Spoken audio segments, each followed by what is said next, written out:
My name is Muwata Green, and I'm your host for the Plebeian View podcast.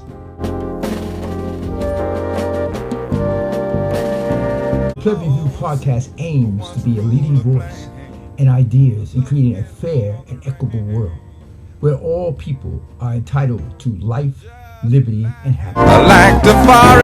Hello, I'm Muwata Green, your host of the Plebeian View podcast, and this is your podcast for March 2022.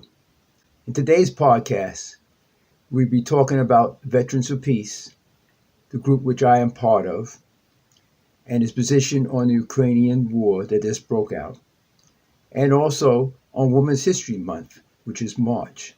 We'll be talking about that also. So stick with us so you can hear what's going on.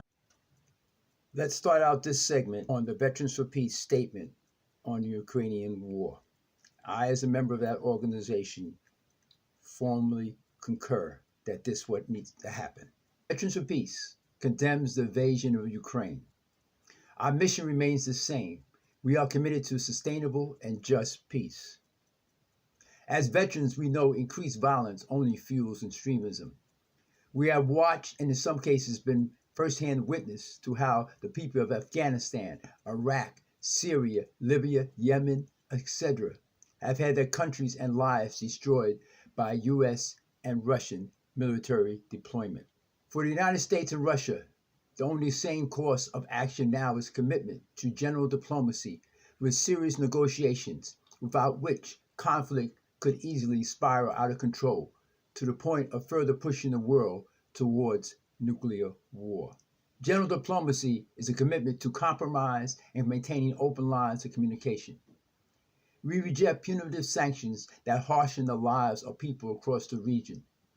The sanctions that Biden is proposing are not tools of diplomacy, nor are they nonviolent methods of foreign diplomacy. They do not target those responsible for the war, but affect vulnerable civilian population by limiting access to basic necessities. The United States has a responsibility to pursue general diplomacy, to push for an immediate ceasefire, and to apply pressure on other nations to do the same. Veterans for Peace recognize that the current crisis did not just happen in the last few days, but represents decades of policy decisions and government actions that have only contributed to the building of antagonism and aggression between countries. We must respond to this crisis and continue our focus on addressing the cause of war by redirecting the military budget towards human needs, pushing for global abolition of nuclear weapons, and eliminating the ability of corporations to profit from war. What can you do? Hit the streets in your local community. Call for general diplomacy. As evidenced by protests across the globe, we know that the vast majority of the global community does not want war. We know that war will have disastrous consequences for the people of Ukraine and throughout the region. Many people across the country, Europe and Russia, are taking action this week, March 1st through 7th. Join in action, organize one yourself. Peace is the answer, no war. In this segment, I'm going to deal about Women's History Month, which is March, but I want to talk about the relationship between women who build the movement for peace and anti-war. In 1897, the National Union of Women's Suffrage Societies was formed to promote peace in the world and stop wars. Olive Schreiner, author, anti-war campaigner, and intellectual, said something that should really make us think and resonate how war affects everybody, but how it affects women in particular. She said, "Our relationship to war is far more intimate, personal, and indissoluble. Men have made boomerangs, bows, swords, or guns with which to destroy one another. We have made the men who destroyed and were destroyed. There is no battlefield on earth, nor even ever has been, howsoever covered with slain, which it has not cost the women of the earth more in actual bloodshed and anguish to supply than it costs the men who lie there."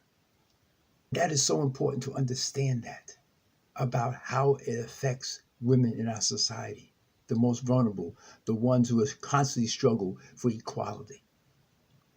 In fact, the Women's International League for Peace and Freedom was formed in 1915. Let me say that again. The Women's International League for Peace and Freedom was formed in 1915.